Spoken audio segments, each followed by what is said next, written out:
Sun Tzu, The Art of War. The Art of War is the best strategy book of all time. It inspired Napoleon, Machiavelli, Mao Zedong, and many other historical figures. This 2,500-year-old book is one of the most important Chinese classical texts, in which, despite the passage of time, none of its maxims has become outdated. Nor is there a single piece of advice that is not useful today. But the work of the General Sun Tzu is not merely a book of military practice. It is a treatise that teaches the supreme strategy of wisely applying knowledge of human nature in moments of confrontation. It is therefore not a book about war. It is a work to understand the roots of a conflict and seek a solution. The best victory is to win without fighting, Sun Tzu tells us. And that is the distinction between the prudent man and the ignorant one. This work has 13 fundamental sections. First, on evaluation. Second, on the initiation of actions. Third, on the propositions of victory and defeat. Fourth, on the measure and the disposition of means. Fifth, on firmness. Sixth, on the full and the empty. Seventh, on direct and indirect confrontation. Eighth, on the 9 changes. Ninth, on the distribution of means. 10th, on topography. 11th, on the classes of terrain. 12th, on the art of attacking with fire. 13th, on concord and discord. Introduction. Sun Tzu was a Chinese general who lived around the 5th century BC. The collection of essays on the art of war attributed to Sun Tzu is the oldest known treatise on the subject. Despite its antiquity, Sun Tzu's advice remains relevant today. The Art of War is the best strategy book of all time. It inspired Napoleon, Machiavelli, Mao Zedong, and many other historical figures. This 2,500-year-old book is one of the most important Chinese classical texts, in which, despite the passage of time, none of its maxims has become outdated, nor is there a single piece of advice that is not useful today. But the work of General Sun Tzu is not merely a book of military practice. It is a treatise that teaches the supreme strategy of wisely applying knowledge of human nature in moments of confrontation. It is therefore not a book about war. It is a work to understand the roots of a conflict and seek a solution. The best victory is to win without fighting, Sun Tzu tells us, and that is the distinction between the prudent man and the ignorant one. Sun Tzu's work first reached Europe in the period before the French Revolution in the form of a brief translation made by the Jesuit priest Jean-Joseph Marie Amiot. In the various translations made since then, the author is occasionally named as Sun Tzu or Sun Tzu. The core of Sun Tzu's philosophy on war rests on these two principles. All warfare is based on deception. The supreme art of war is to subdue the enemy without fighting. Sun Tzu's ideas spread throughout the rest of Asia until reaching Japan. The Japanese quickly adopted these teachings and possibly added some of their own. There is evidence that the main Japanese book on the subject, the Book of Five Rings, was influenced by Sun Tzu's philosophy, since its author, Miyamoto Musashi, studied the art of war during his training as a samurai. Eastern cultures are often referred to as cultures of strategy, and Sun Tzu's influence on that cultural development is far from small. Today, the philosophy of the art of war has gone beyond strictly military limits, being applied to business, sports, diplomacy, and even personal behavior. For example, many key phrases in modern business management manuals are practically literal quotations from Sun Tzu's work, simply changing army to company or armament to resources. The ideas remain completely valid despite the 25 centuries that have passed since they were written. Chapter 1. On evaluation, Sun Tzu says, "War is of vital importance to the state. It is the domain of life or death, the path to survival, or the loss of the empire. It is therefore imperative to handle it well.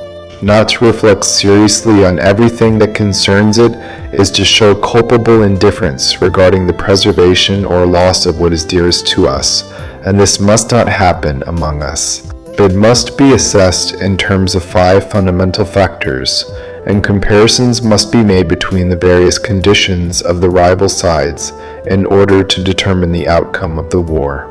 The first of these factors is doctrine. The second is heaven, time. The third is terrain. The fourth is command. And the fifth is discipline.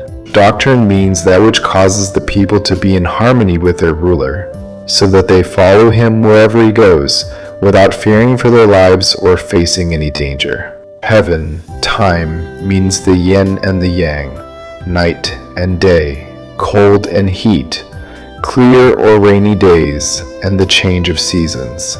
Terrain implies distances and refers to where it is easy or difficult to move, whether it is open country or narrow places, and this influences the possibilities of survival.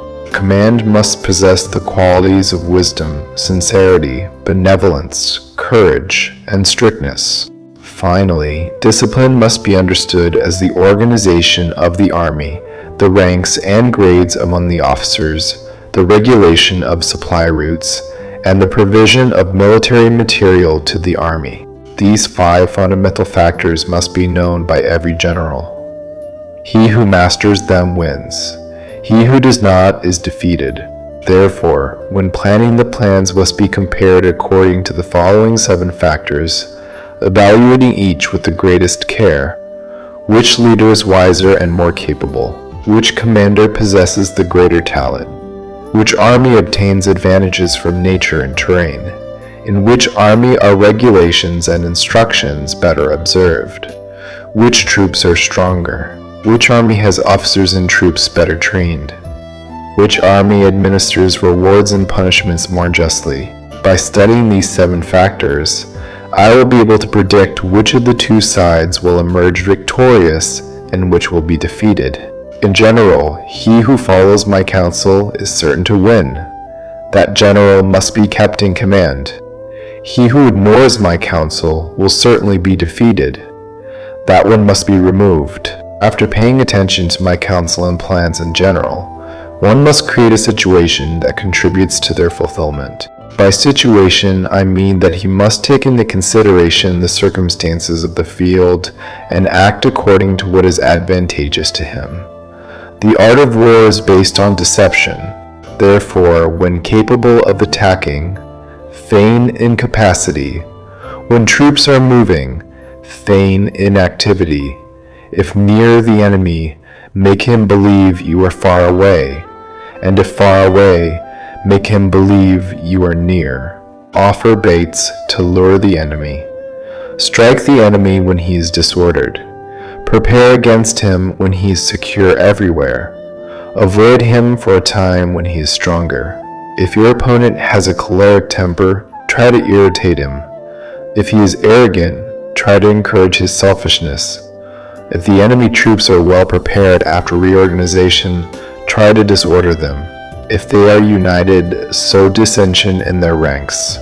Attack the enemy when he is unprepared and appear where he does not expect you. These are the keys to victory for the strategist. Now, if the estimates made before the battle indicate victory, it is because the carefully made calculations show that your conditions are more favorable than the enemy's conditions. If they indicate defeat, it is because they show that the favorable conditions for battle are fewer. With careful evaluation, one can win. Without it, one cannot. He who makes no calculations at all will have far fewer chances of victory. Thanks to this method, one can examine the situation, and the outcome becomes clearly apparent. Chapter 2. On the initiation of actions. Once the battle has begun, even if you are winning, if it continues for a long time, it will dishearten your troops and blunt your sword. If you are besieging a city, it will exhaust your forces. If you keep your army in the field for a long time, your supplies will be depleted. Weapons are instruments of ill omen. Employing them for a long time will produce calamities. As has been said, those who kill by iron die by iron. When your troops are disheartened, your sword blunted, your forces exhausted, and your supplies scarce, even your own men will take advantage of your weakness to revolt. Then, even if you have wise counselors, in the end you will not be able to make things turn out well. For this reason, I have heard of military operations that were clumsy and sudden, but I have never seen an expert in the art of war who prolonged a campaign for a long time. It is never beneficial for a country to allow a military operation to drag on for a long time.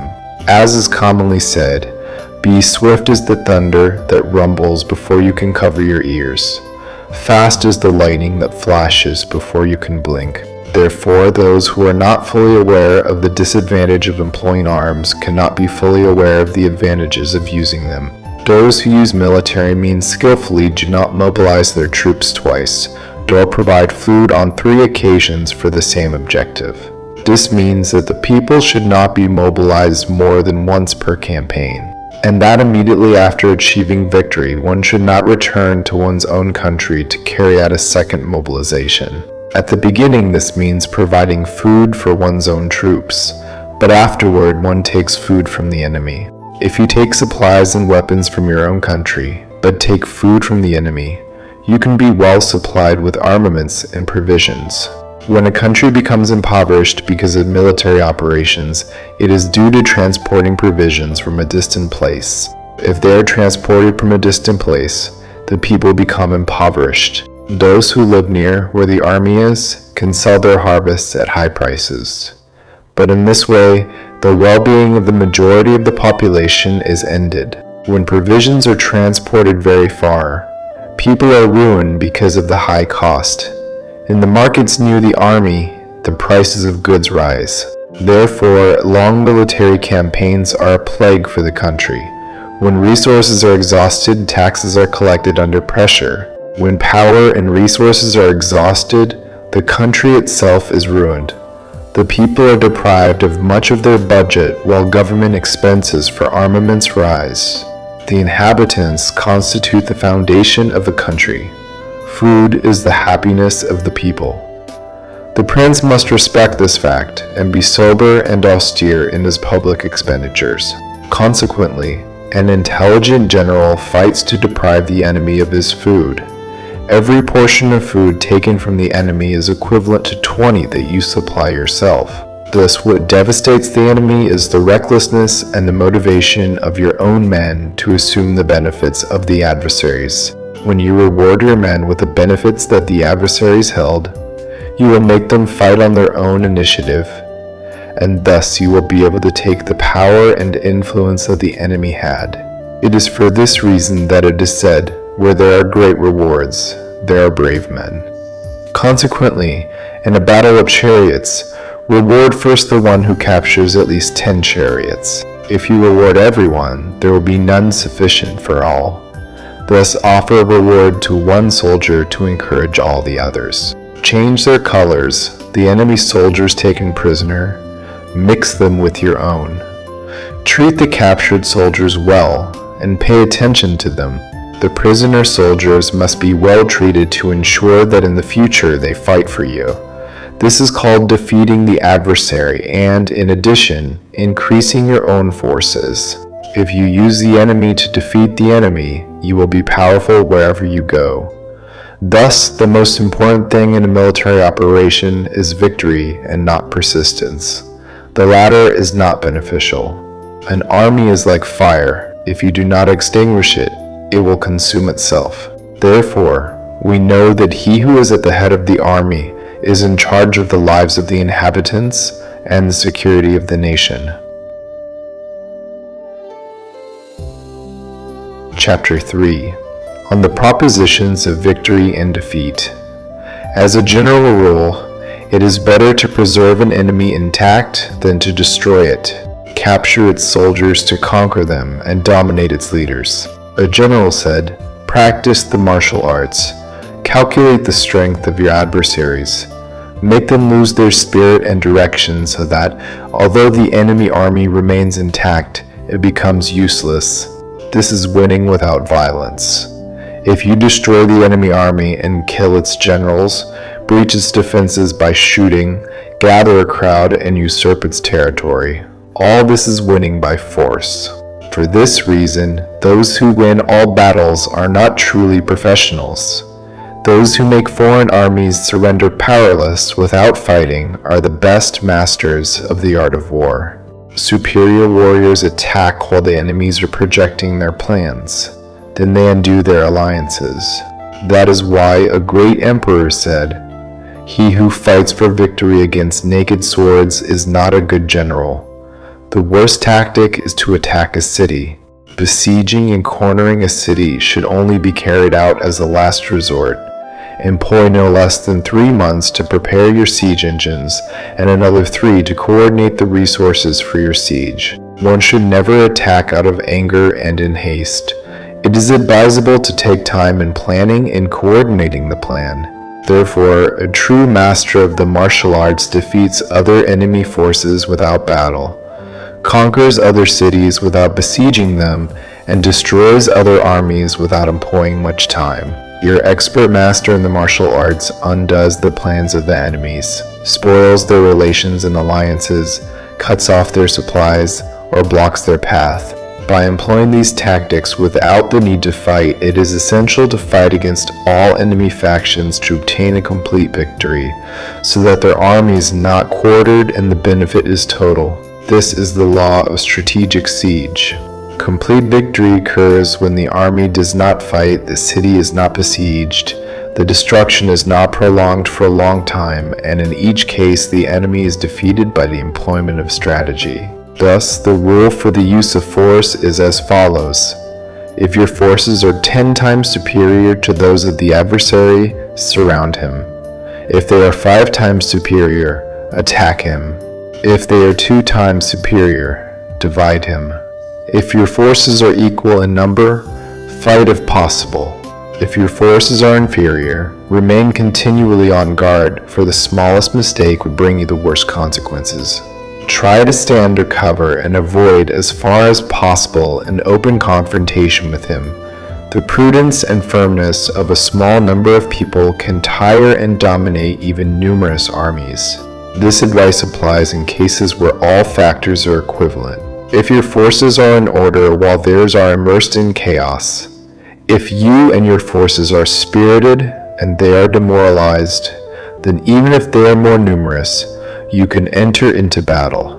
If your soldiers, your forces, your strategy, and your valor are less than those of your adversary, then you must retreat and seek an escape. Consequently, if the smaller side is obstinate, it falls prisoner to the larger side. It means that if a small army does not make an adequate assessment of its power and dares to antagonize a great power, no matter how firm its defense, it will inevitably become conquered. If it cannot be strong but also does not know how to be weak, you will be defeated. Generals are servants of the people. When their service is complete, the people are strong. When their service is defective, the people are weak. Thus, there are 3 ways in which a prince leads the army to disaster. When a prince, ignoring the facts, orders his armies to advance or retreat when they should not. This is called immobilizing the army. When a prince ignores military affairs but shares equally in the command of the army, the soldiers end up confused. When the prince ignores how to carry out military maneuvers but shares equally in their direction, the soldiers are hesitant. Once the armies are confused and hesitant, troubles begin to arise from the adversaries. This is called losing the victory by disrupting the military aspect. If you try to use the methods of a civil government to direct a military operation, the operation will be confused. He triumphs who knows when to fight and when not to fight, who knows how to discern when to use many or few troops, who has troops whose superior and inferior ranks have the same objective, who faces unprepared enemies with preparations, who has competent generals and is not limited by their civil governments. These 5 are the ways to know the future victor. Talking about the prince being the one who gives orders in everything is like the general asking the prince for permission to put out a fire, but by the time he is authorized, nothing remains but ashes. If you know the enemy and know yourself, you will not be imperiled in 100 battles.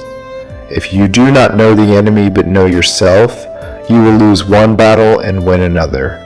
If you do not know the enemy and do not know yourself, you will be in danger in every battle. Chapter 4.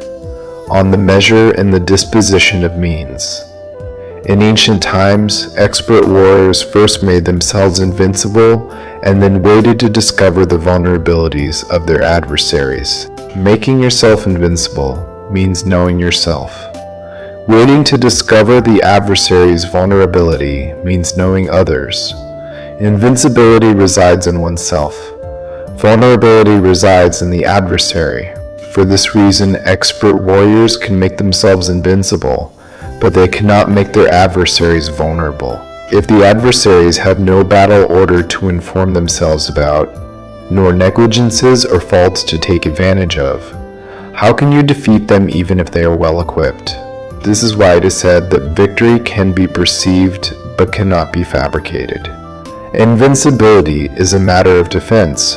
Vulnerability is a matter of attack. As long as you have not observed vulnerabilities in the adversary's battle order, conceal your own attack formation and prepare to be invincible in order to preserve yourself. When the adversaries have vulnerable battle orders, that is the moment to come out and attack them.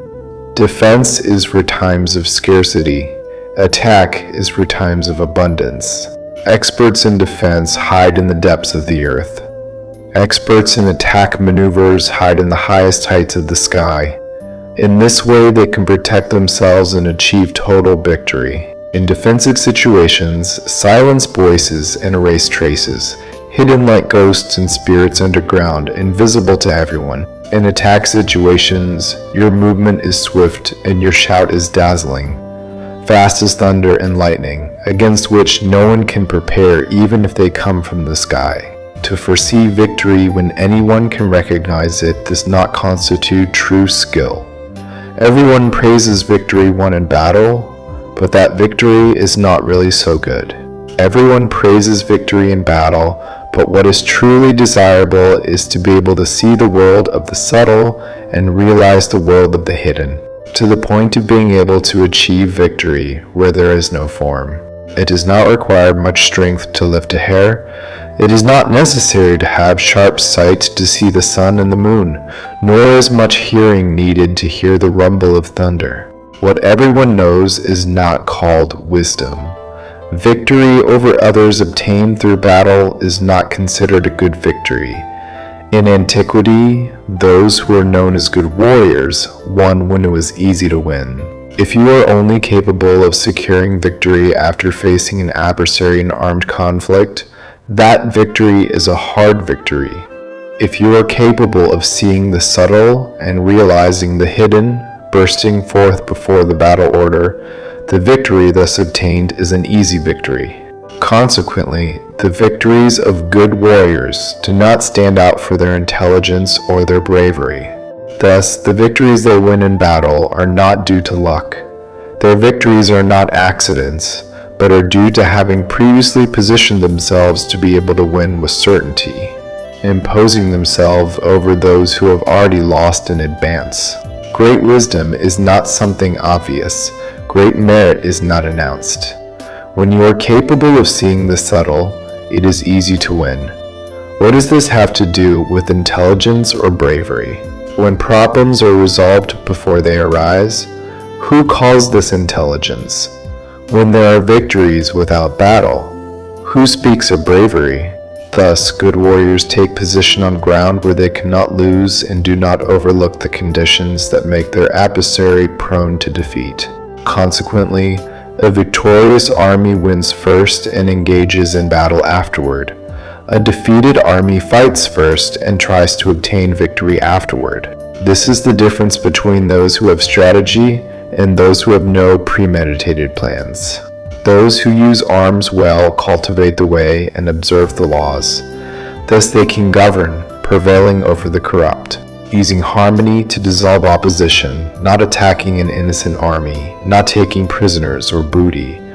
Wherever the army passes, not cutting down trees, nor contaminating wells, cleaning and purifying the temples of the cities and mountains along the path you traverse, not repeating the errors of a decadent civilization. All this is called the way and its laws.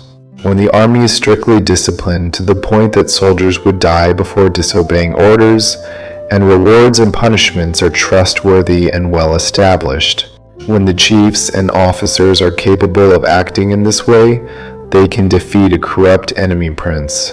The military rules are 5: measurement, valuation, calculation, comparison, and victory. The terrain gives rise to measurements.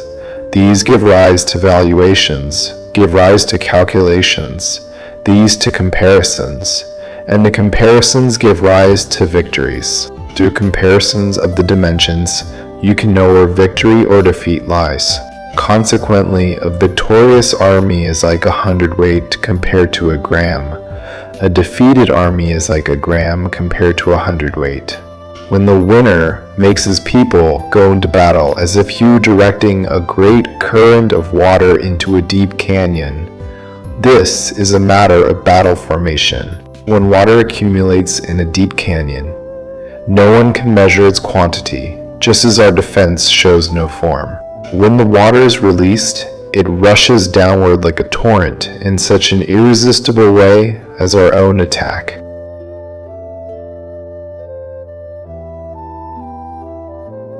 Chapter 5. On firmest force is accumulated energy or perceived energy. This is very changeable. The experts are capable of defeating the enemy by creating a favorable perception in them, and thus obtaining victory without needing to exert their force. Governing many people as if they were few is a matter of dividing them into groups and sectors. It is organization. Battling against a large number of troops as if they were few is a matter of demonstrating force.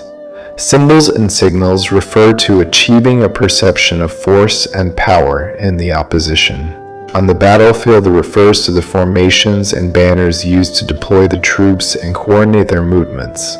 Achieving that the army is capable of fighting against the adversary without being defeated is a matter of employing orthodox and heterodox methods.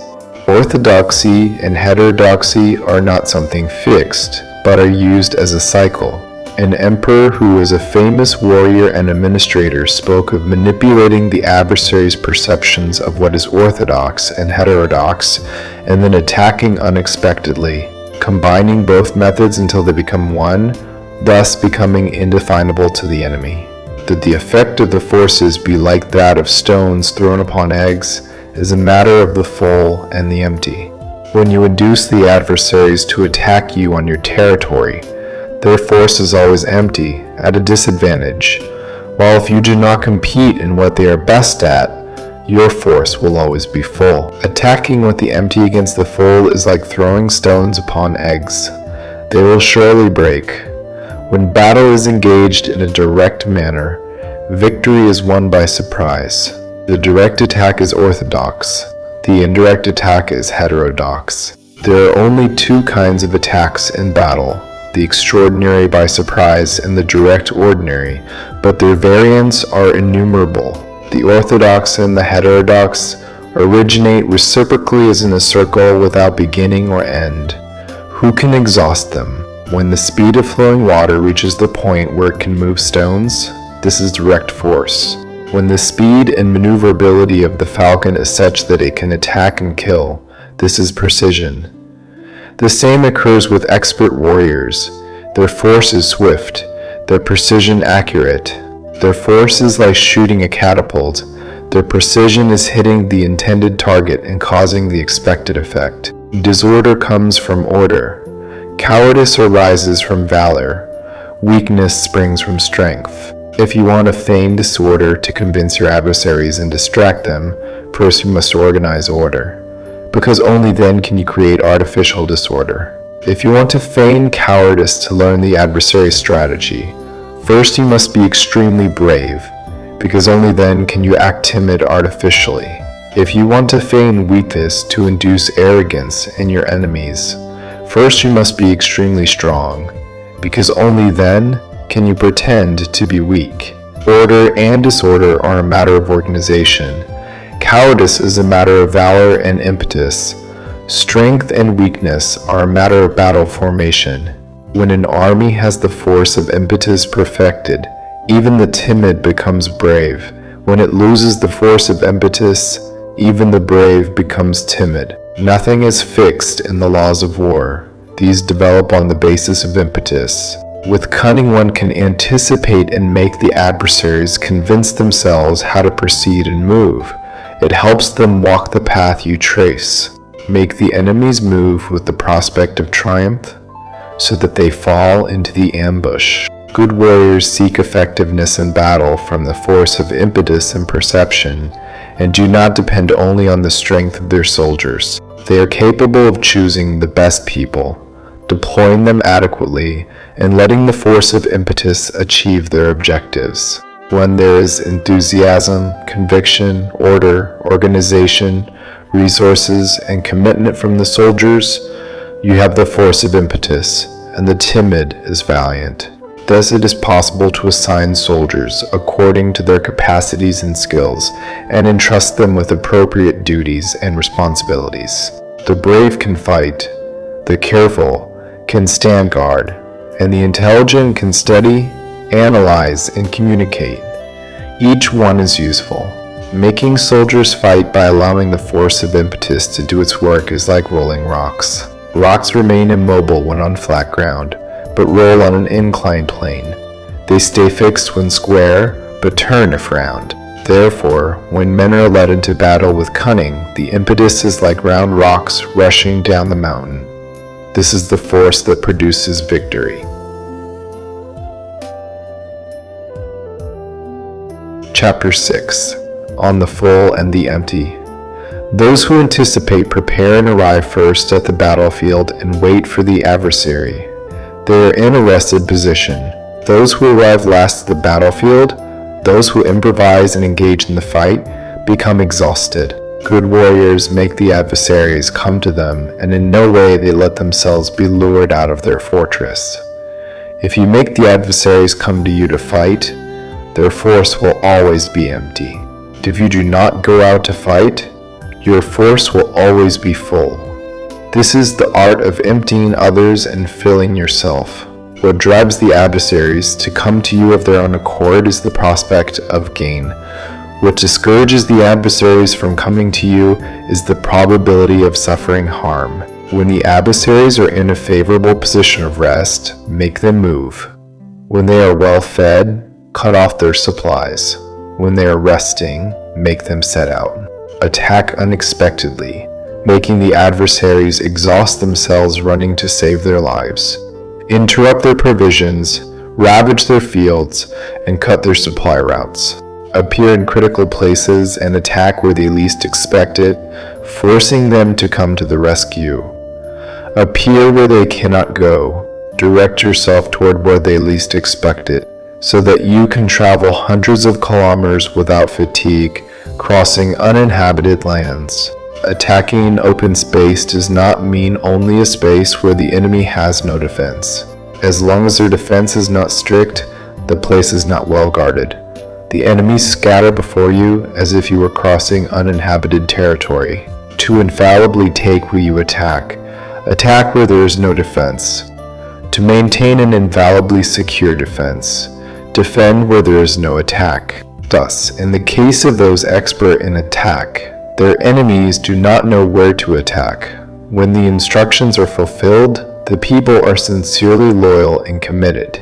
The plans and preparations for defense, implanted with firmness, being so subtle and reserved that the strategies are not revealed in any way, and the adversaries feel insecure, and their intelligence serves them no purpose. Be extremely subtle and discreet to the point of having no form. Be completely mysterious and confidential to the point of being silent. In this way, you will be able to direct the destiny of your adversaries. To advance without encountering resistance, strike at their weak points. To retreat evasively, be faster than they are. Military situations are sought in speed, arrive like the wind, move like lightning, and the adversaries will not be able to defeat you. Therefore, when you want to enter battle, even if the adversary is entrenched in a defensive position, he cannot avoid fighting if you attack the place where he must immediately come to the rescue. When you do not want to enter battle, even if you draw a line on the ground that you want to preserve, the adversary cannot fight with you because you give him a false lead. This means that when the adversaries arrive to attack you, you do not fight with them, but establish a strategic change to confuse them and fill them with uncertainty. Consequently, when you induce others to adopt a formation while you yourself remain without form, you are concentrated while your adversary is divided. Make the adversaries see as extraordinary what is ordinary for you. Make them see as ordinary what is extraordinary for you. This is inducing the enemy to adopt a formation. Once the adversary's formation is seen, you concentrate your troops against him. Since your formation is not in view, the adversary will surely divide his forces. When you are concentrated forming a single force while the enemy is divided into 10, you are attacking a concentration of 1 against 10, so your forces outnumber his. If you can attack a few soldiers with many, you bewilder the number of your adversaries. When you are strongly entrenched, you have made yourself strong behind good barricades and allow no information about your forces to leak out. Attack and conquer uncontainably. They must not know where you plan to fight the battle, because when the place is unknown, the enemy deploys many guard posts, and at the moment numerous posts are established. You only have to fight against small units. Thus, when their vanguard is prepared, their rearguard is defective. When their rearguard is prepared, their vanguard presents weak points. Preparations on their right wing mean deficiency on their left wing. Preparations everywhere mean being vulnerable everywhere. This means that when troops are on guard in many places, they are necessarily scattered in small units. When few soldiers are available, one is on the defensive against the adversary. He who has many makes the enemy have to defend himself.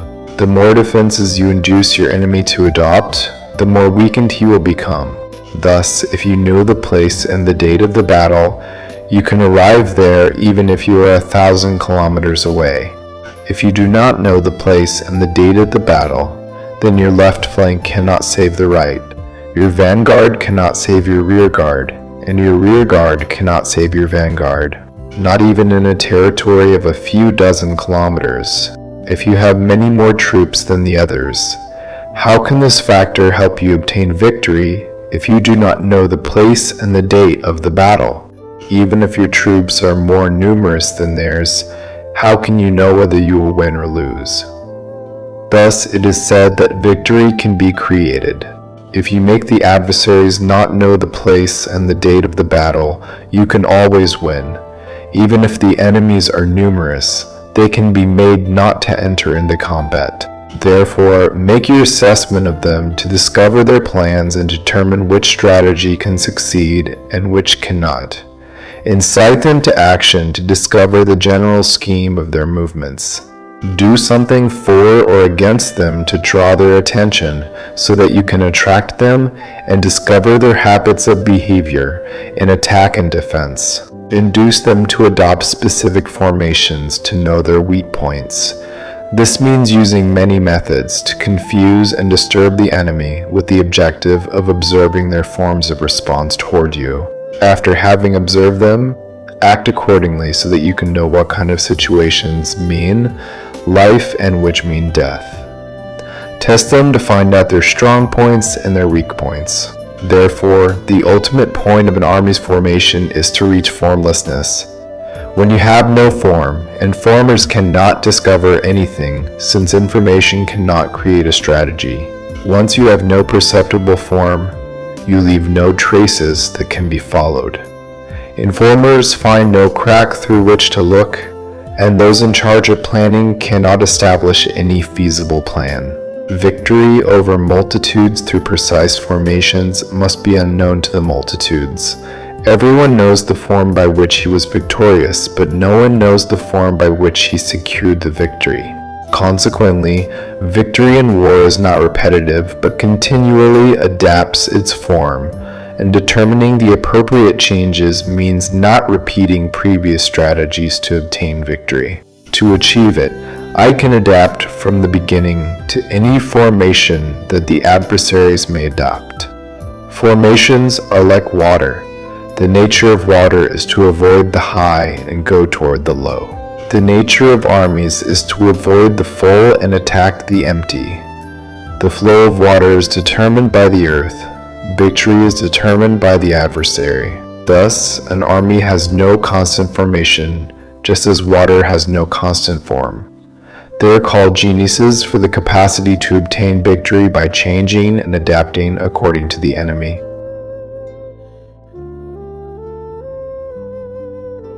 Chapter 7. On direct and indirect confrontation. The ordinary rule for the use of the army is that the army command receives orders from the civil authorities and then gathers and concentrates the troops in quarters. Nothing is more difficult than armed struggle. Fighting face to face with others to gain advantages is the most arduous thing in the world. The difficulty of armed struggle is making long distances close and turning problems into advantages. While giving the appearance of being very far away, you start your march and arrive before the enemy. Therefore, you make their route the rule, attracting them with the hope of winning. When you set out after them and arrive before them, you know the strategy of making distances close.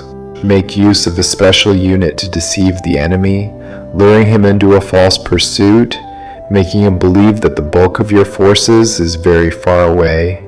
Then you launch a surprise attack force that arrives before, even though it set out afterward. Consequently, armed struggle can be advantageous and can be dangerous. For the expert, it is advantageous. For the inexperienced, dangerous. Mobilizing the entire army for combat in order to gain some advantage would take a long time. But fighting for an advantage with an incomplete army would result in a lack of resources. If you mobilize quickly and without stopping day and night, covering double the usual distance, and if you fight to gain some advantage thousands of kilometers away, your military chiefs will be taken prisoner. The strong soldiers will arrive first. The most tired will arrive later. As a general rule, only 1 in 10 will succeed. When the route is long, the troops tire. If their force is spent in mobilization, they arrive exhausted while their adversaries are fresh. Thus, it is certain that they will be attacked. Fighting for an advantage 50 kilometers away frustrates the command's plans, and as a general rule, only half of the soldiers will make it. If fighting for an advantage 30 kilometers away, only 2 out of 3 soldiers will cover it. Thus, an army perishes if it is not equipped, if it has no provisions, or if it has no money. These 3 things are necessary.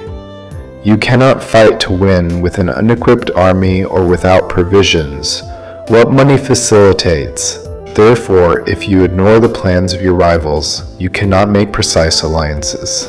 Unless you know the mountains and forests, the gorges and passes, and the condition of the swamps, you cannot maneuver with an armed force. Unless you use local guides, you cannot take advantage of the terrain's advantages.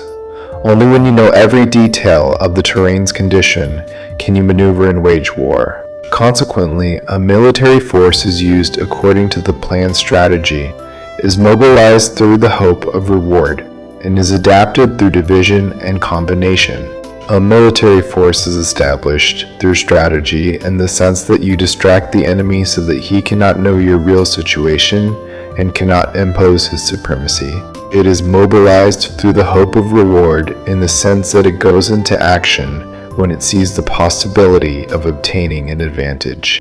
Dividing and recombining troops is done to confuse the adversary and observe how he reacts to you. In this way, you can adapt to obtain victory.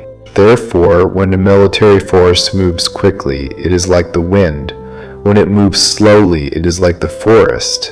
It is voracious like fire and immobile like mountains. It is fast like the wind in the sense that it arrives without warning and disappears like lightning. It is like a forest because it has order. It is voracious like fire that devastates a plain without leaving a single blade of grass behind. It is immobile like a mountain when it quarters itself. It is as difficult to know as darkness. Its movement is like thunder rumbling. To occupy a place, divide your troops to expand your territory. Divide the benefits. The general rule of military operations is to provide food to the enemy as much as possible. However, in localities where people do not have much, it is necessary to divide the troops into smaller groups so that they can take what they need in various parts, since only in this way will they have enough. As for dividing the booty, it means that it is necessary to distribute it among the troops to keep what has been gained, not allowing the enemy to recover it. Act after having made an estimate. He who knows first the measure of what is far and what is near wins. This is the general rule of armed struggle. The first to make the movement is the guest. The last is the host. The guest has it difficult, the host has it easy. Near and far means displacement. Fatigue, hunger, and cold arise from displacement. An ancient book on military affairs says, "Words are not heard, so cymbals and drums are made. Banners and standards are made because of the absence of visibility." Cymbals, drums, banners, and standards are used to concentrate and unify the ears and eyes of the soldiers. Once they are unified, the brave cannot act alone, nor can the timid retreat alone. This is the general rule for employing a group. Unifying the ears and eyes of the soldiers means making them look and listen in unison that they do not fall into confusion and disorder. Signals are used to indicate directions and prevent individuals from going wherever they please.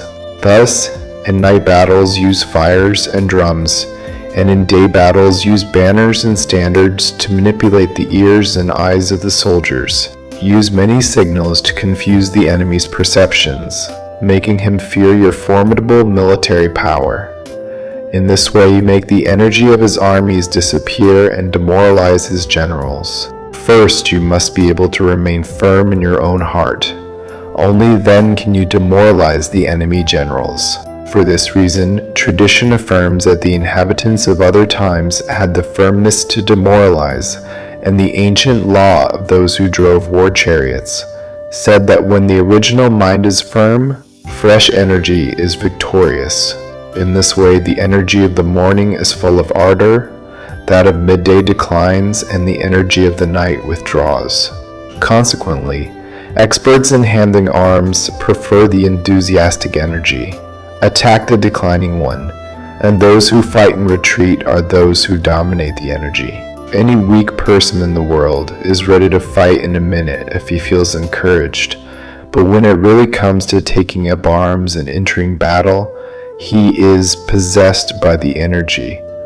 When this energy fades, he will stop, become frightened, and regret having started. The reason why that kind of army looks down on strong enemies, just as they look at virgin ants, is because they are taking advantage of their stimulated aggressiveness, whatever the cause may be. Using order to confront disorder, using calm to confront those who are agitated, this is dominating the heart. Unless your heart is completely open and your mind in order, you cannot expect to be able to adapt without limits, to handle events infallibly, to face grave and unexpected difficulties without being disturbed, directing everything without confusion. Dominating force is waiting for those who come from afar, awaiting with complete comfort those who are fatigued, and those with full stomachs, those who are hungry. This is what is spent when speaking of attracting others to where you are while avoiding being induced to go where they are. Avoiding confrontation against well-ordered battle formations and not attacking large battalions constitutes the dominion of adaptation. Therefore, the general rule of military operations is not to face a great mountain, nor to oppose the enemy with you back to it. This means that if the adversaries are on elevated terrain, you must not attack them uphill, and when they charge downhill, you must not face them. Do not pursue enemies when they feign retreat, nor attack expert troops. If the adversaries suddenly flee before exhausting their energy, surely there are ambushes waiting for you to attack your troops. In this case, you must restrain your officers so they do not launch into pursuit. Do not consume the food of their soldiers. If the enemy suddenly abandons his provisions, they must be tested before being eaten, in case they are poisoned. Do not stop any army that is on its way to its own country. Under these circumstances, an adversary will fight to the death. Leave an escape route to a surrounded army. Show them a way to save their lives so they are not willing to fight to the death, and thus you can take advantage to attack them. Do not press a desperate enemy. An exhausted animal will continue fighting, for that is the law of nature. These are the laws of military operations. Chapter 8. On the 9 changes in general. Military operations are under the command of the civil ruler to direct the army.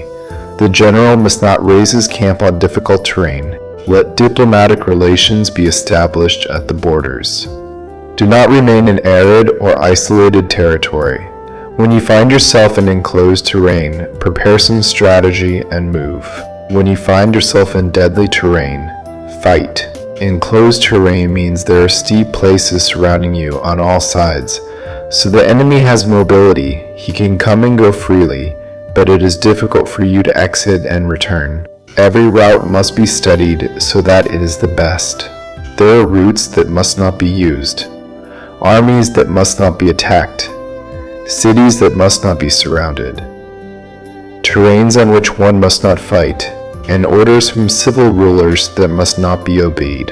Consequently, generals who know the possible variables to take advantage of the terrain know how to handle armed forces. If generals do not know how to adapt advantageously, even if they know the condition of the terrain, they cannot take advantage of it. If they are in command of armies but ignore the arts of total adaptability, even if they know the objective to achieve, they cannot make the soldiers fight for it. If you are capable of adjusting the campaign, changing according to the impetus of the forces, then the advantage does not change, and the only ones harmed are the enemies. For this reason, there is no permanent structure. If you can fully understand this principle, you can make the soldiers act in the best possible way. Therefore, the considerations of the intelligent person always include objectively analyzing benefit and harm. When considering benefit, action expands. When considering harm, problems can be resolved. Benefit and harm are interdependent, and the wise take them into account. What restrains adversaries is harm. What keeps them occupied is action. What motivates them is benefit. Tire the enemies by keeping them occupied and not letting them breathe. But before achieving this, you must first do your own work. That work consists of developing a strong army, a prosperous people, a harmonious society, and an orderly way of living. Thus, the general norm of military operations consists in not counting on the enemy not coming, but trusting in having the means to confront him. Not counting on the adversary not taking a shortcut, but trusting in possessing what cannot be attacked. If you can always remember danger when you are safe and chaos in times of order, remain attentive to danger and chaos while they have not yet taken form, and avoid them before they appear. This is the best strategy of all. Therefore, there are 5 dangerous traits in generals. Those willing to die can lose their lives. Those who want to preserve life can be taken prisoner. Those prone to irrational passions can be ridiculed. Those who are not very pure can be dishonored. Those who are compassionate can be troubled. If you present yourself in a place that the enemies will surely rush to defend with certainty, compassionate people will invariably hurry to rescue their inhabitants, causing themselves problems and fatigue. These are 5 traits that constitute defects in generals and are disastrous for military operations. Good generals are otherwise. They commit to death but do not harbor hope of surviving. They act according to events in a rational and realistic way, without being carried away by emotions nor subject to becoming confused. When they see a good opportunity, they are like tigers. Otherwise, they close their doors. Their action and non-action are matters of strategy and cannot be pleased or angered.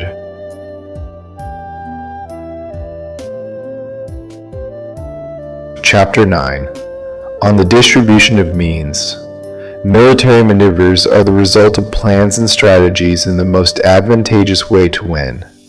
They determine the mobility and effectiveness of the troops. If you are going to place your army in a position to observe the enemy, cross mountains quickly and watch them from a valley. Consider the effect of light and stay in the highest position of the valley. When fighting on a mountain, attack from above downward and not the other way around. Fight downhill and never uphill. Avoid having water cut off your forces. Move away from unfavorable conditions as soon as possible. Do not face enemies inside water. It is convenient to let half of their troops pass and at that moment divide and attack them. Do not position yourself downstream. Do not march against the current nor against the wind. If you camp on the bank of a river, their armies can be surprised at night, pushed to drown, or poison can be placed in the current. Your boats must not be moored downstream to prevent the enemy from taking advantage of the current by launching their boats against you. If you cross swamps, do so quickly.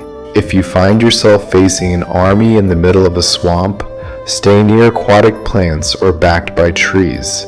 In a plain, take positions from which it is easy to maneuver, keeping elevations of terrain behind and to your right, with lower parts in front and higher ones behind. Generally, an army prefers elevated terrain and avoids low terrain. It appreciates light and detests darkness. Elevated terrains are stimulating, and therefore people feel comfortable in them. Moreover, they are convenient for acquiring the force of impetus. Low terrains are humid, which causes diseases and hinders combat. Take care of the physical health of your soldiers with the best resources available. When there is no disease in an army, it is said to be invincible.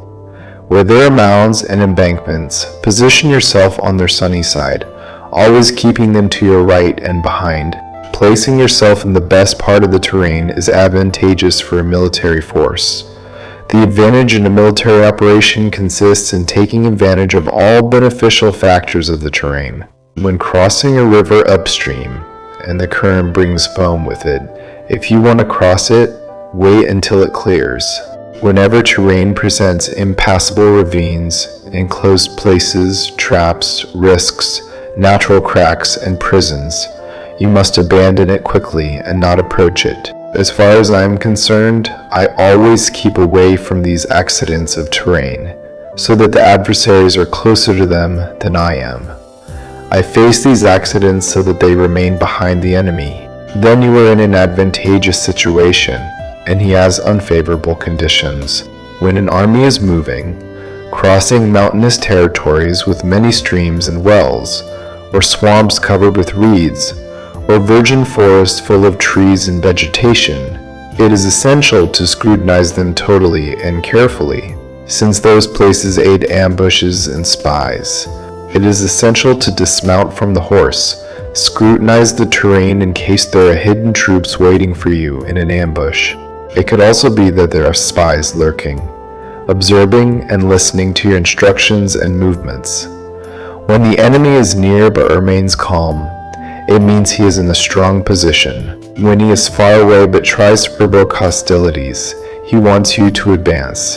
If, moreover, his position is accessible, this means it is favorable to him. If an adversary does not hold the position that is favorable to him due to terrain conditions and places himself in another convenient place, it must be because there is some tactical advantage in acting this way. If trees move, it means the enemy is approaching. If there are obstacles among the bushes, it means you have taken a bad path. The idea of placing many obstacles among the undergrowth is to make you think there are ambushed troops hidden in the middle of it. If birds take flight, there are ambushed troops in the place. If animals are frightened, there are attacking troops. If high and thick columns of dust rise, chariots are approaching. If they are low and wide, approaching infantry soldiers. Scattered smoke means firewood is being cut. Small dust clouds coming and going indicate that the camp is being raised. If the enemy's envoys speak humble words while he increases his war preparations, this means he is about to advance. When arrogant words are spoken and ostentatious advances are made, it is a sign that the enemy is about to retreat. If their envoys come with humble words, send spies to observe the enemy, and you will confirm that he is increasing his war preparations. When light chariots come up first and position themselves on the flanks, they are establishing a battle front. If envoys arrive asking for peace without signing a treaty, it means they are plotting some scheme. If the enemy quickly arrays his chariots and battle lines, he is waiting for reinforcements. They will not rush into an ordinary encounter unless they understand what will help them. Or there must be a force at a distance that is expected at a certain moment to join their troops and attack you. It behooves you to anticipate and prepare immediately for this eventuality. If half of their troops advance and the other half retreat, the enemy is thinking of luring you into a trap. The enemy is feigning confusion and disorder in this case to incite you to advance. If the enemy soldiers lean on one another, they are hungry. If the water carriers drink first, the troops are thirsty. If the enemy sees an advantage but does not take it, he is tired. If birds gather in the enemy camp, the place is empty. If birds are flying over a city, the army has fled. If nocturnal calls are made, the enemy soldiers are frightened. They are afraid and restless, and that is why they call to one another. If the army has no discipline, this means the general is not taken seriously. If the banners move about, he is sunk in confusion. Signals are used to unify the group, so if they move here and there without order or concert, it means their ranks are confused. If their envoys show irritation, it means they are tired. If they kill their horses for meat, the soldiers lack food. When they have no cooking pots and do not return to their camp, they are completely desperate enemies. If murmurings, lack of discipline, and soldiers talk much among themselves occur, it means the loyalty of the troops has been lost.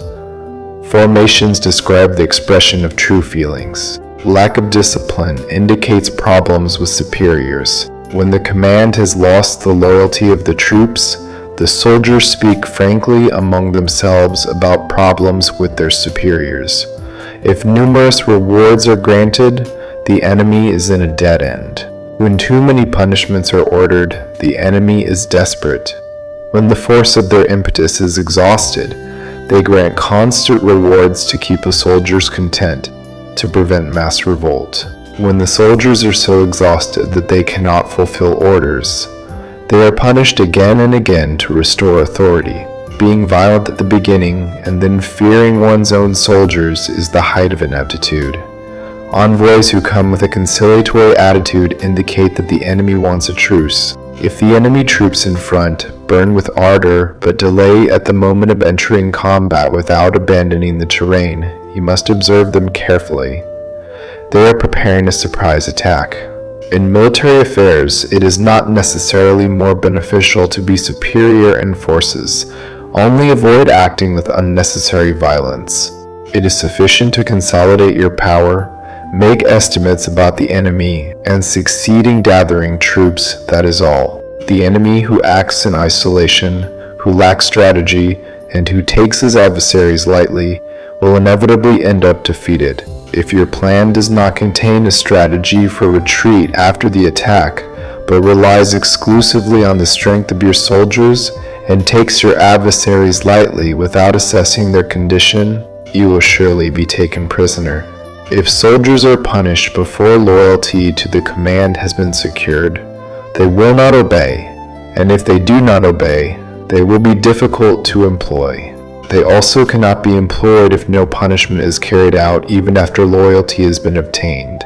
When there is an underlying feeling of appreciation and trust and the soldiers' hearts are already bound to the command, if discipline is relaxed, the soldiers will become arrogant and it will be impossible to employ them. Therefore, lead them through civilized arts and unify them through martial arts. This means continuous victory. Civilized arts mean humanity, and martial arts mean regulations. Command them with humanity and benevolence. Unify them strictly and firmly. When benevolence and firmness are evident, victory can be assured. When orders are given in a clear, simple, and consistent manner to the troops, they accept them. When orders are confusing, contradictory, and changing, the troops do not accept them or do not understand them. When orders are reasonable and just, simple, clear, and consistent, there is mutual satisfaction between leader and group. Chapter 10. On Topography. Some terrains are easy, others difficult. Some neutral, others narrow, rugged, or open. When the terrain is accessible, be the first to establish your position, choosing the sunny heights, a position suitable for transporting supplies. Thus you will have the advantage when battle is free. When you are in difficult terrain from which it is hard to exit, you are limited in that terrain. If your enemy is not prepared, you can win if you press forward. But if the enemy is prepared and you press forward, you will have great difficulty returning again, which will work against you. When the terrain is unfavorable to both sides, it is called neutral terrain. In neutral terrain, even if the adversary offers you an advantage, do not take it. Retreat, luring out half of the enemy troops, and then fall upon him, taking advantage of this favorable condition. In narrow terrain, if you are the first to arrive, you must occupy it completely and wait for the adversary. If he arrives first, do not pursue him. If they block the defiles, pursue only if they do not block them. In rugged terrain, if you are the first to arrive, occupy its high and sunny points and wait for the adversary. If he has occupied them first, retreat and do not pursue him. In open terrain, the force of impetus is equalized, and it is difficult to provoke him to fight in a disadvantageous way for him. Understanding these 6 classes of terrain is the general's primary responsibility, and it is essential to consider them. These are the configurations of the terrain. Generals who ignore them are defeated. Thus, among the troops there are those who flee, those who retreat, those who collapse, those who rebel, and those who are defeated. None of these circumstances constitute natural disasters, but are due to the general's errors. Troops that have the same impetus but attack in a proportion of 1 against 10 are defeated. Those who have strong troops but weak officers become retracted. Those who have weak soldiers under strong officers will find themselves in trouble. When superior officers are enraged and violent and confront the enemy on their own account and out of spite, and when generals ignore their capabilities, the army crumbles. As a general rule, to defeat the enemy, the entire military command must have a single intention, and all military forces must cooperate. When generals are weak and lack authority, when orders are not clear, when officers and soldiers lack solidity and formations are anarchic, revolt occurs. Defeated generals are those incapable of calibrating adversaries. They enter combat with forces superior in number or better equipped, and do not select their troops according to levels of preparation. If you employ soldiers without selecting the prepared from the unprepared, the bold from the timid, you are courting your own defeat. These are the 6 ways to be defeated. Understanding these situations is the supreme responsibility of generals and must be considered. The first is not calibrating the number of forces. The second is the absence of a clear system of rewards and punishments. The third is insufficient training. The fourth is irrational passion. The fifth is the ineffectiveness of the law of order. The sixth is the failure to select strong and resolute soldiers. The configuration of the terrain can support the army. For military chiefs, the proper course of action is to calibrate the adversary to ensure victory and calculate risks and distances. Those who fight battles knowing these elements win. Those who fight ignoring them are defeated. Therefore, when the laws of war indicate certain victory, it is clearly appropriate to engage in battle even if the government has ordered not to attack. If the laws of war do not indicate certain victory, it is appropriate not to enter battle even if the government has ordered an attack. In this way, one advances without seeking glory, orders retreats without avoiding responsibility with the sole purpose of protecting the population and for the benefit of the government as well. Thus a valuable service is rendered to the nation. Advancing and retreating against government orders is not done for personal interest, but to safeguard the lives of the population and the true benefit of the government. Servants of that stature are very useful to a people. Look after your soldiers as you look after a newborn. Thus, they will be willing to follow you into the deepest valleys. Care for your soldiers as you care for your beloved children, and they will gladly die with you.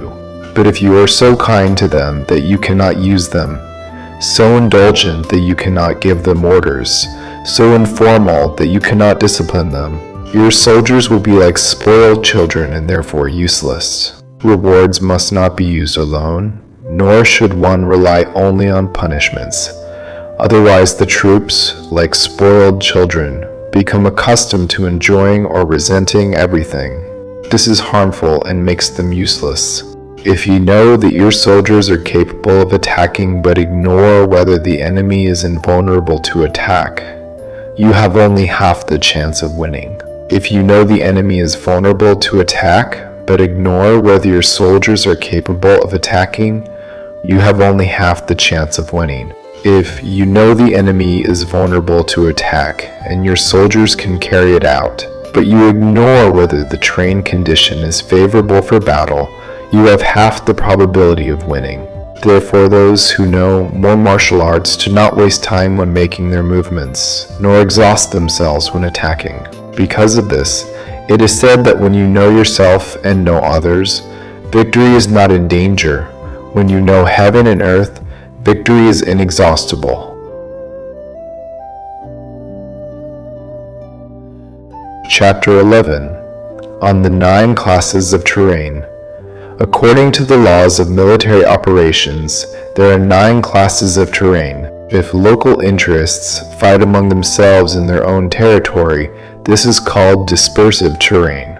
When soldiers are attached to their home and fight near their home, they can be easily dispersed.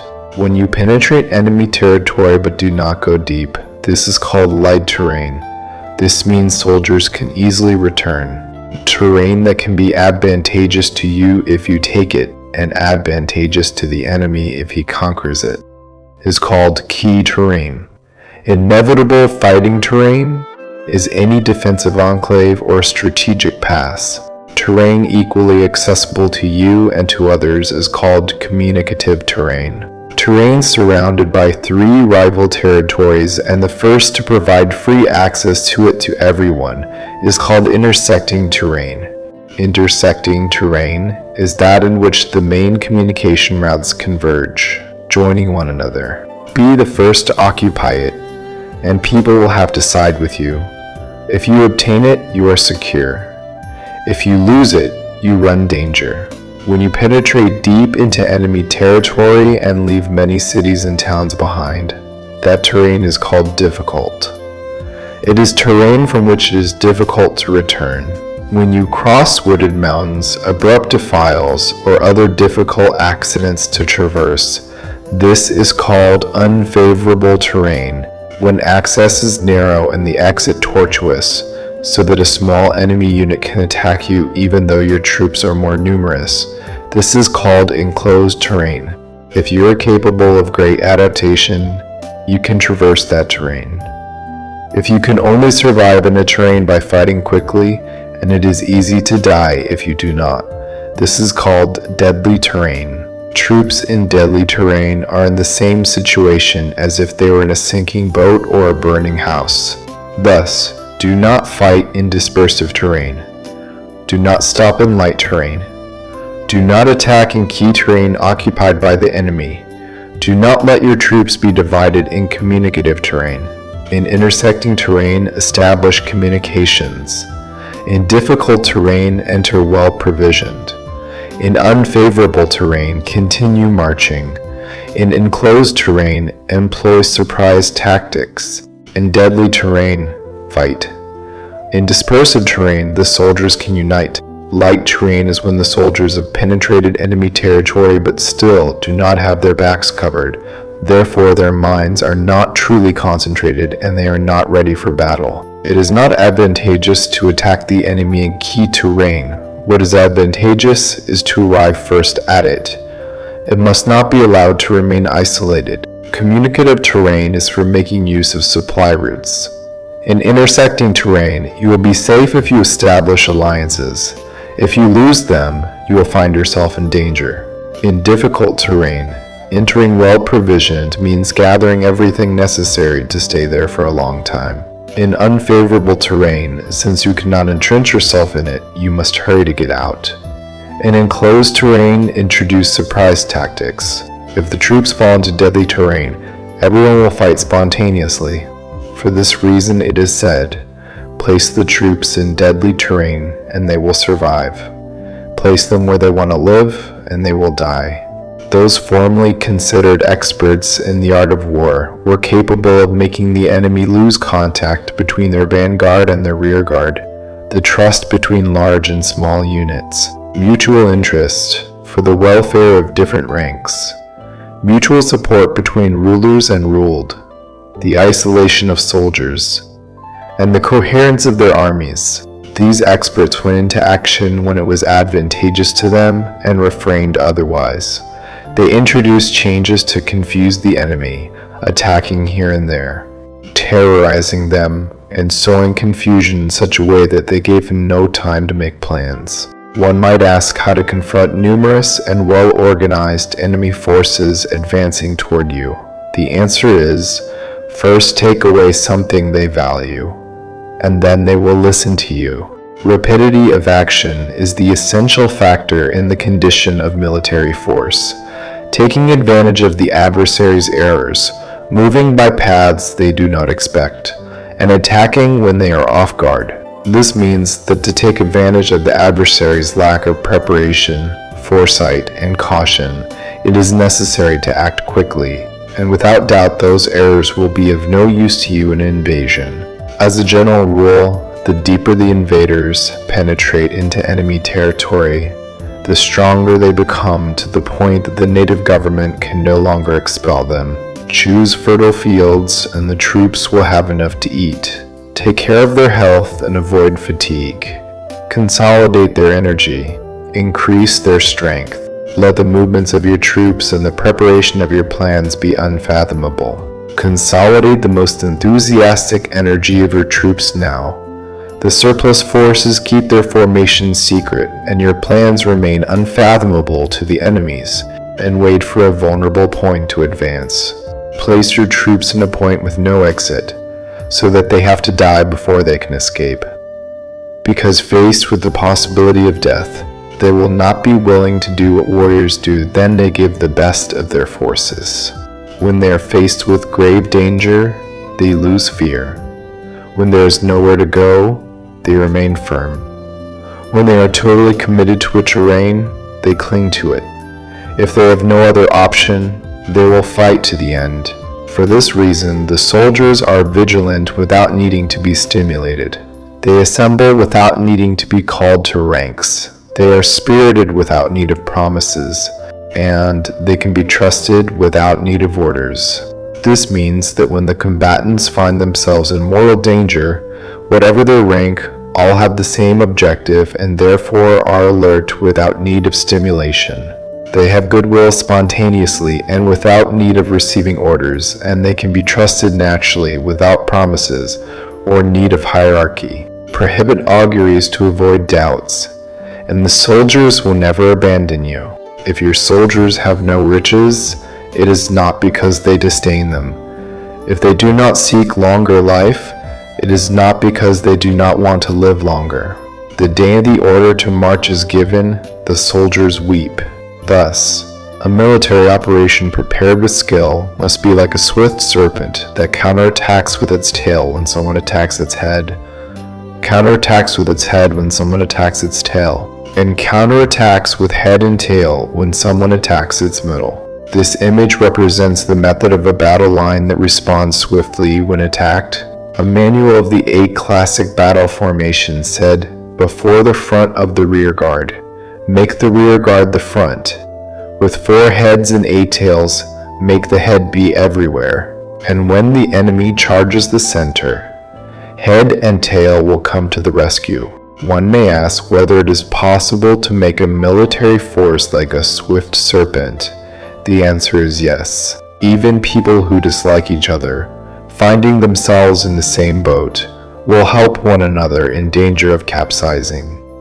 It is the force of the situation that makes this happen. For this reason, it is not enough to place trust in tied horses and fixed wheels. Horses are tied to form a stable battle line, and wheels are fixed to make the chariots immovable. But even so, this is not sufficiently secure, nor can it be relied upon. It is necessary to allow variance to the changes made by placing soldiers in deadly situations, so that they fight spontaneously and help one another shoulder to shoulder. This is the path of security and of obtaining certain victory. The best organization is to make valor express itself and keep it constant. Succeeding with both weak troops and adhered troops is based on the configuration of circumstances. If you obtain the advantage of the terrain, you can defeat adversaries even with light and weak troops. How much more so if you have powerful and seasoned troops? What makes victory possible for both classes of troops is the circumstances of the terrain. Therefore, experts in military operations achieve the cooperation of the troops in such a way that directing a group is like directing a single individual who has only one option. It corresponds to the general to be calm, reserved, just, and methodical. His plans are calm and absolutely secret so that no one can discover them. His command is just and methodical so that no one dares take it lightly. He can keep his soldiers without information and in complete ignorance of his plans. He changes their reactions and revises his plans so that no one can recognize them. He changes the location of his emplacement and moves by winding paths so that no one can anticipate him. You can win when no one can understand at any moment what your intentions are. A great man said, "The principal deception valued in military operations is not directed only at the enemies, but begins with one's own troops to make them follow without knowing where they are going." When a general sets a goal for his troops, it is like one who climbs to a high place and then removes the ladder. When a general penetrates deep into enemy territory, he is testing his full potential. He has burned his troops' ships and destroyed their homes, thus leading them like a flock, and all ignore where they are heading. It is incumbent on generals to gather armies and place them in dangerous situations. They must also examine adaptations to different terrains, the advantages of concentrating or dispersing, and the patterns of human feelings and situations. When speaking of advantages and disadvantages of concentration and dispersion, it means that patterns of human behavior change according to different types of terrain. In general, the general pattern of invaders is to unite when they are in the heart of enemy territory, but tend to disperse when they are on the border fringes. When you leave your territory and cross the border in a military operation, you are in isolated terrain. When it is accessible from all points, it is communicative terrain. When you penetrate deep, you are in difficult terrain. When you penetrate little, you are in light terrain. When impassable thickets are at your back and narrow passages in front, you are in enclosed terrain. When there is nowhere to go, it is deadly terrain. Thus, in dispersive terrain, I would unify the minds of the soldiers. In light terrain, I would keep them in contact. In key terrain, I would hasten to seize it. In intersecting terrain, I would pay attention to defense. In communicative terrain, I would establish solid alliances. In difficult terrain, I would ensure continuous supplies. In unfavorable terrain, I would urge my troops to get out of it quickly. In enclosed terrain, I would close the entrances. In deadly terrain, I would indicate to my troops that there is no possibility of survival. This is the psychology of soldiers. They resist when surrounded, fight when there is no escape, and obey in extreme cases. Until soldiers are surrounded, they do not have the determination to resist the enemy to achieve victory.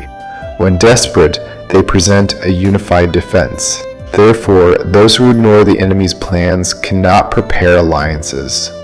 Those who ignore the circumstances of the terrain cannot maneuver their forces. Those who do not use local guides cannot take advantage of the terrain. The military of an effective government must know all these factors. When the army of an effective government attacks a large territory, the people cannot unite. When its power surpasses the adversaries, it is impossible to form alliances. If you can ascertain your adversary's plans, take advantage of the terrain, and maneuver the enemy so that he finds himself defenseless. In this case, not even a large territory can gather enough troops to stop you. Therefore, if you do not fight to obtain alliances, nor increase the power of any country, but extend your personal influence by threatening the adversaries, all this makes the enemy country and cities vulnerable. Grant rewards that are not regulated and give unusual orders. Consider the advantage of granting unprecedented rewards. Observe how the enemy makes promises without regard for established codes. Handle the troops as if they were a single person. Employ them in real tasks, but do not speak to them. Motivate them with rewards, but do not mention possible harms. Employ your soldiers only in fighting without communicating your strategy. Leave them unaware of the benefits that await them, but do not speak to them of potential harms. If the truth leaks, your strategy may collapse. If the soldiers begin to worry, they will become hesitant and fearful. Place them in a situation of possible extermination, and then they will fight to live. Put them in danger of death, and then they will survive. When troops face dangers, they are capable of fighting to obtain victory. Thus, the task of a military operation is to feign accommodation to the enemy's intentions. If you concentrate fully on this, you can kill his general even though you are thousands of kilometers away. This is called achieving the objective with skill. At first, you accommodate his intentions. Afterward, you kill his generals. This is skill in achieving the objective. Thus, on the day war is declared, borders are closed, safe conducts are broken, and the passage of envoys is prevented. Affairs are decided rigorously from the moment planning and strategy begin in the home or headquarters. The rigor of headquarters in the planning phase refers to maintaining secrecy. When the enemy offers opportunities, seize them immediately. Find out first what he intends and then anticipate him. Maintain discipline and adapt to the enemy to determine the outcome of the war. Thus, at first you are like a maiden, and the enemy opens his doors. Then you are like a released hare, and the enemy cannot expel you.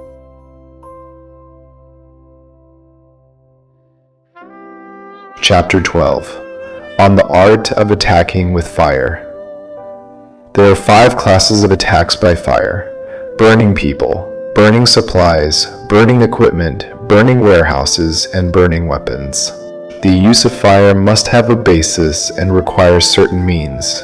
There are appropriate moments to ignite fires, specifically when the weather is dry and windy. Normally in attacks by fire, it is essential to follow the changes produced by it. When the fire is inside the enemy camp, prepare quickly from outside. If the soldiers remain calm when the fire has started, wait and do not attack. When the fire reaches its peak, follow it if you can. If not, wait. In general, fire is used to sow confusion in the enemy and thus be able to attack him. When fire can be ignited in open field, do not wait to do it inside. Do it when opportune. When the fire has been fanned by the wind, do not attack against its direction. It is not effective to fight against the impetus of the fire, because the enemy will fight to the death in that case. If the wind has blown during the day, it will calm at night. A furnace wind ceases at dusk. A nocturnal wind ceases at dawn. Armies must know that there are variants of the 5 classes of attacks by fire and adapt to them rationally. It is not enough to know how to attack others with fire. It is necessary to know how to prevent others from attacking you with fire. Thus, using fire to support an attack means clarity. Using water to support an attack means strength. Water can divide but cannot devastate. Water can be used to divide an enemy army so that its force is disunited and yours strengthened. Winning by fighting to carry out a victorious siege without rewarding those who have earned merit brings bad fortune and deserves to be called stingy. Therefore it is said that an enlightened government takes this into account and that a good military commander rewards merit. He does not mobilize his troops when there are no advantages to gain, nor does he act when there is nothing to win, nor fight when there is no danger. Weapons are instruments of ill omen, and war is a dangerous affair. It is indispensable to prevent disastrous defeat, and therefore it is not worth mobilizing an army for insignificant reasons. Weapons should only be used when there is no other remedy. A government should not mobilize an army out of anger, nor should military chiefs provoke war out of rage. Act when it is beneficial, otherwise desist.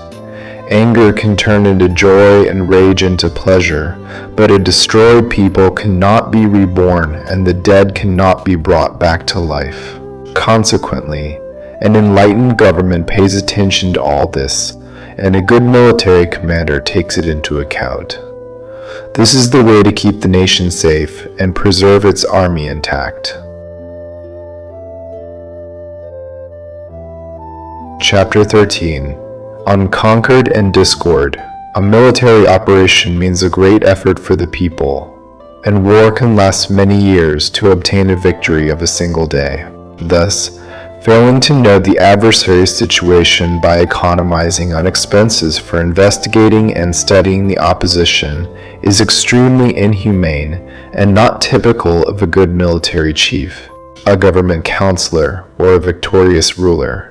Therefore, what enables an intelligent government and a wise military command to defeat others and achieve extraordinary triumphs is this essential information. Prior information cannot be obtained from ghosts or spirits, nor can it be had by analogy, nor discovered through calculations. It must be obtained from people who know the adversary's situation. There are 5 classes of spies: the native spy, the internal spy, the double agent, the expendable spy, and the floating spy. When all of them are active, no one knows their routes. This is called genius organization and applies to the ruler. Native spies are recruited among the inhabitants of a locality. Internal spies are recruited among enemy officials. Double agents are recruited among enemy spies. Expendable spies transmit false data to enemy spies. Floating spies return to deliver their reports. Among the officials of the enemy regime are those with whom contact can be established and who can be bribed to ascertain the situation of their country and discover any plan being hatched against you. They can also be used to create discord and disharmony. Consequently, no one in the armed forces is treated with such familiarity as spies, nor is anyone granted such great rewards as they. There is no matter more secret than espionage. If spies are not treated well, they may become renegades and work for the enemy. Spies cannot be used without sagacity and knowledge. One cannot make use of spies without humanity and justice. One cannot obtain truth from spies without subtlety. Certainly it is a very delicate matter. Spies are useful everywhere. Every matter requires prior knowledge. If any matter of espionage is disclosed before the spy has reported, the spy and the one who disclosed it must be eliminated. Whenever you want to attack an army, besiege a city, or attack a person, you must first know the identity of the generals defending it, their allies, their visitors, their sentinels, and their servants. Thus, have your spies find out everything about them. Whenever you are going to attack and fight, you must first know the talents of the enemy's servants, and thus you can confront them according to their capabilities. You must seek out enemy agents who have come to spy on you, bribe them, and induce them to defect to your side, so you can use them as double agents. With the information obtained this way, you can find native spies and internal spies to hire. With the information obtained from these, you can fabricate false information by using expendable spies. With the information thus obtained, you can make the floating spies act according to the planned schemes. It is essential for a ruler to know the 5 classes of espionage, and this knowledge depends on the double agents. Thus, these must be well treated. Only a brilliant ruler and a wise general who can use the most intelligent for espionage can be sure of victory. Espionage is essential for military operations, and armies depend on it to carry out their actions. It will not be advantageous for the army to act without knowing the enemy's situation, and knowing the enemy's situation is not possible without espionage.